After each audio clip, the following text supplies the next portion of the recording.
कि ये जय श्री राम वाले अगर डरते हैं तो जय भीम वालों से ही डरते हैं। ये मेरा भरोसा भी बना हुआ है।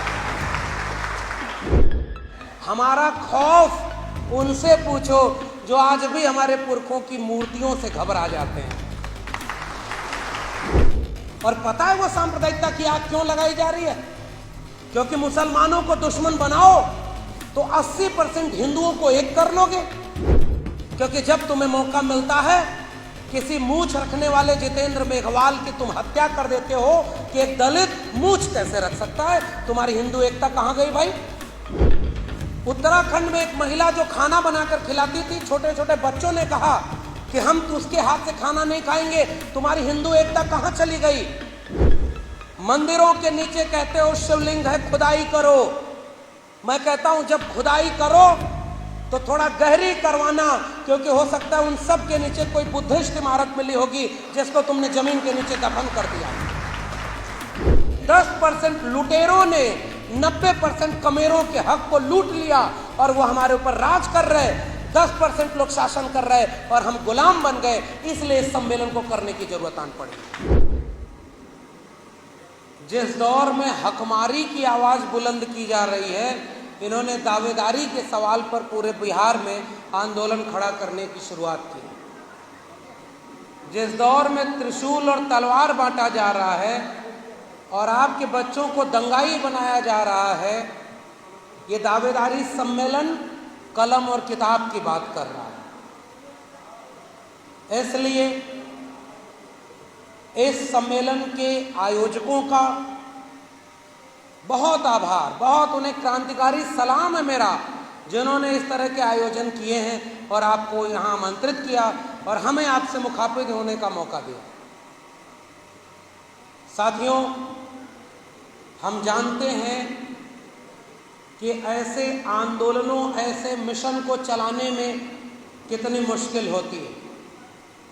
हम समझते हैं कि इतने दूर दूर से आप तमाम लोगों को बुलाने के लिए इन लोगों ने रात और दिन, इनकी टीम ने बड़े बड़े पोस्टर चिपकाए हैं पूरे इलाके में। रात में ये लोग पोस्टर चिपकाते थे कि बहुजन दावेदारी सम्मेलन हो रहा है, आपको आना है। आपके भी घर गए होंगे, आपसे भी अपील किए होंगे और आपसे भी ये मेहनत करके, अपना काम छोड़ करके इस मिशन में लगे होंगे कि आप बीरपुर के इस रेलवे के सामुदायिक भवन में आइएगा, हम आपके हित की कोई बात करेंगे। कई बार हम नहीं जान पाते, चाहे हम जैसे लोग जो मंच पर बैठकर आए, भाषण दें और चले जाएं, या आप जैसे लोग जो किसी आकर्षण में आ गए कार्यक्रम में और फिर लौट जाएं, हम समझ नहीं पाते, जान नहीं पाते कि एक आयोजन के पीछे कितनी मेहनत लगी होगी, कहां से पैसा लिया होगा, कैसे इंतजाम किया होगा, कैसे लोगों को जुटाया होगा। और हम लौट जाते हैं तो कई बार भूल जाते हैं कि हम कहां गए थे। हम निजी संबंध निभाने के लिए हो सकता है आ जाते हैं। थोड़े बहुत लोग होंगे जो बाद में जाकर सोचते होंगे। मैं आपसे पहली ही बात ये गुजारिश करने आया हूं कि ये कार्यक्रम, ये आयोजन किसी महापुरुष की जयंती मनाने का नहीं है कि आप आंख बंद करें, हाथ जोड़ें और अपने महापुरुष को याद करें और घर चले जाएं। उसमें कुछ लगता है क्या? डॉक्टर अंबेडकर की जयंती, फूले की जयंती मनाने में आपको क्या नुकसान है? क्या लगता है? खूब जोश में आते हैं, बाइक की रैलियां निकलती हैं, जहां जैसी क्षमता है लोगों की वहां वैसे काम करते हैं। मैं पिछले दिनों महाराष्ट्र गया, कई बार गया। महाराष्ट्र में 14 अप्रैल को मैंने देखा, मुझे 200 किलोमीटर का सफर करना था बाई रोड। मैंने देखा कि कोई भी बस्ती, कोई भी सड़क ऐसी नहीं थी जहां लोग रहते हो, और 4 लोग भी हों तो कोई बाबा साहब की तस्वीर लगा करके जयंती न मना रहे हो और नाच न रहे हो। कहीं बाइक रैली चल रही है, कहीं कुछ हो रहा है। मुझे बड़ा अच्छा लगा कि भाई डॉक्टर अंबेडकर की जयंती मनाई जा रही है। फिर जिस मंच पर मुझे बोलना था वहां मैंने एक सवाल पूछा, जब इतने सारे लोग डॉक्टर अंबेडकर की जयंती मनाने वाले हैं तो महाराष्ट्र में दलित बहुजन पार्टियों की सरकार क्यों नहीं है?